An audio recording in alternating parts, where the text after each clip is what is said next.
Group 34, and this is my question 7 comparison between my prelim that I did at the beginning of the year and my final film for coursework. What went well with our initial prelim was we used a non-diegetic soundtrack. We used various shot types and various different locations to give an illustration of scale, and we had a script.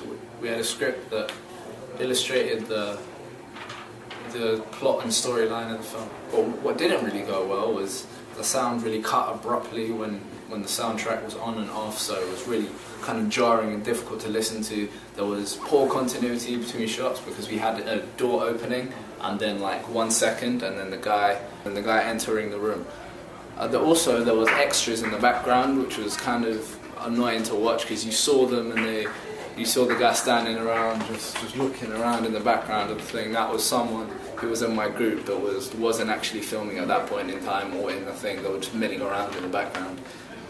And the story was really unclear until he actually finally got inside. And I feel like the shot of him entering the room lingered kind of a little bit too long, so it was a bit jarring to watch. A comparison between my prelim and my final film was we had similar ideas. It was a crime thriller, it was comedy, it was a young urban drama.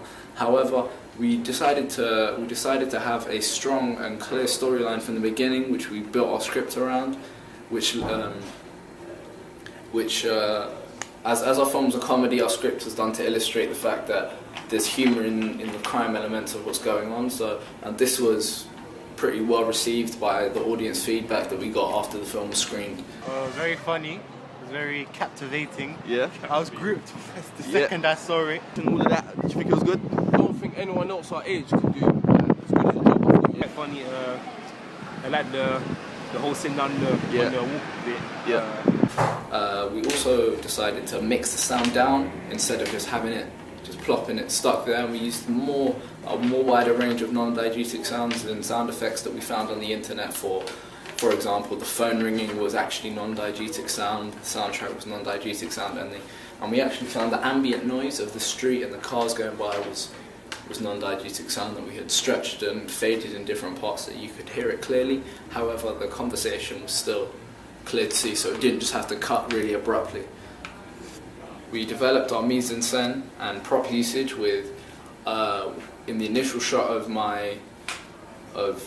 the final film, it had me lying down with my coat on this coat actually, on the hook next to where I was sleeping on the table. So this had added another comedy element, as it illustrated that I had been sleeping here for a long time, and it was somewhere that I was staying, which was met well with laughs from the audience. We also used match cuts to give a sense of changing distance and time, where the character would jump in one location and then land in the other. This was done with a shot taken from the National Gallery of me jumping down the stairs. This was match cut with Ramilly Street and Oxford Street, so we used a wide range of locations to give a sense of how far and how long this guy's been running for. So, illustration. We also used stunts. For example, between the prelim and the final film, the prelim didn't really have that many actual action sequences. We decided to add an action sequence of me jumping down the stairs and doing a commando roll into a land and continuing my run. This added another aspect as it illustrated the desperation of the character, so it moved the story forward from there. So that is my question 7 evaluation between the prelim and the final film. I feel like I've illustrated the specific things we've learned.